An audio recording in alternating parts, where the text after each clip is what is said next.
السلام علیکم ورحمۃ اللہ وبرکاتہ۔ ناظرین، آج ہم تختی نمبر 4 پڑھیں گے، ٹھیک ہے۔ تختی نمبر 4، حرکات۔ زبر زیر پیش کو حرکات کہتے ہیں، اور ان کو کھینچ کے نہیں پڑھتے، ٹھیک ہے، جلدی سے پڑھتے ہیں، اور نہ کہ جھٹکا دے کے پڑھیں گے اور نہ ہی مجہول پڑھیں گے، ٹھیک ہے۔ یہ جو ہیں حرکات جو ہیں ان کو بہت ہی اچھے انداز سے پڑھنا چاہیے، کیونکہ اب جو ہے نا ہم نورانی قاعدہ باقاعدہ جو ہے ہم تجوید سے پڑھیں گے، ٹھیک ہے۔ تو یہ جو حرکات ہوتی ہیں، ٹھیک ہے نا، یہ اس کو متحرک بھی کہتے ہیں، ٹھیک ہے، زبر زیر پیش کو متحرک بھی کہتے ہیں۔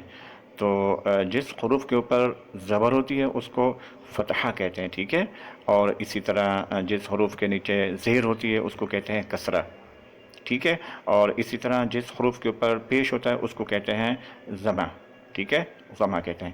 تو فتحہ جو ہے اس کو زبر کہتے ہیں، اور جس حروف کے اوپر زبر ہوتی ہے اس کو مفتوح بھی کہتے ہیں، ٹھیک ہے، مفتوح۔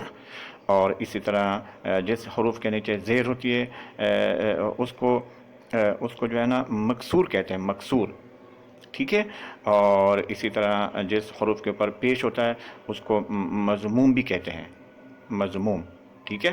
تو آج جو ہے نا ہم زبر کی حرکت پڑھیں گے، ٹھیک ہے، اس کے بعد پھر ہم زیر کی پڑھیں گے، پھر ہم پیش کی پڑھیں گے، ٹھیک ہے، اسٹیپ بائی اسٹیپ انشاءاللہ ہم جو ہے نا اسی طرح جو ہے نا آرام سے اور اچھے انداز سے پڑھیں گے۔ ناظرین، میں آپ کو تھوڑا سا یہ بتا دوں کہ تجوید کے جو لغوی معنی ہوتے ہیں صاف ستھرا، خوبصورت، اچھے انداز سے اور مخارج کے ساتھ قرآن پاک کو پڑھنا، ٹھیک ہے نا۔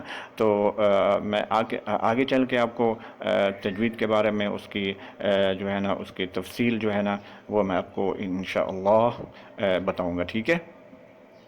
لیکن ابھی جو ہے ہم حرکات پڑھیں گے، لیکن آج جو ہم حرکت جو ہے نمبر 1 حرکت زبر کو پڑھیں گے، ٹھیک ہے نا۔ تو چلتے ہیں اپنے سبق کی طرف۔ اعوذ باللہ من الشیطان الرجیم،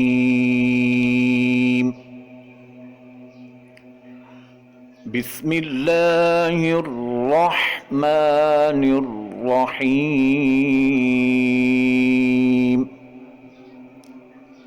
با زبر با، تا زبر تا،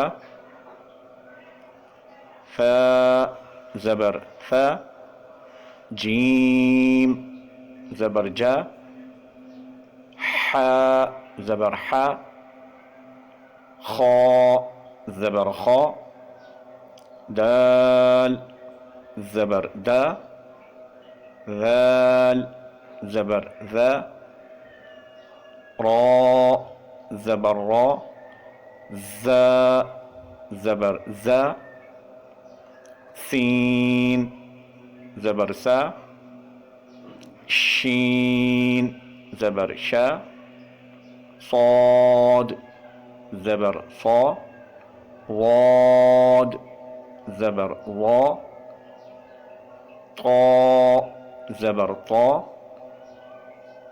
ظا زبر ظا، عین زبر عا، غین زبر غا، فا زبر فا، قاف زبر قا، کاف زبر کا، لام زبر لا، میم زبر ما، نون زبر نا، واو زبر وا، ہا زبر ہا، حمزہ زبر آ، اور اس میں جو الف ہے، الف ہے، اس کے اوپر حرکت ہے، ٹھیک ہے، زبر ہے۔ تو جس الف کے اوپر زبر زیر پیش ہو، کوئی اعراب ہو، اس کو حمزہ کہتے ہیں، ٹھیک ہے۔ الف وہ ہوتا ہے جو خالی ہوتا ہے، الف کے اوپر کچھ نہیں ہوتا، ٹھیک ہے، اس کو الف کہتے ہیں۔ جس کے اوپر کوئی اعراب نہ ہو اس کو کہتے ہیں الف۔ اور اگر جس الف کے اوپر زبر زیر پیش ہو، کوئی اعراب ہو، تو اس کو حمزہ کہتے ہیں، ٹھیک ہے؟ یا زبر یا، یا زبر یا۔ ناظرین، آج ہم نے حرکت نمبر 1 پڑھا، ٹھیک ہے؟ پھر اس کے بعد پھر ہم حرکت نمبر 2 زیر کو پڑھیں گے، پھر حرکت نمبر 3 پیش کو پڑھیں گے، ٹھیک ہے؟ جزاکم اللہ۔ السلام علیکم ورحمۃ اللہ وبرکاتہ۔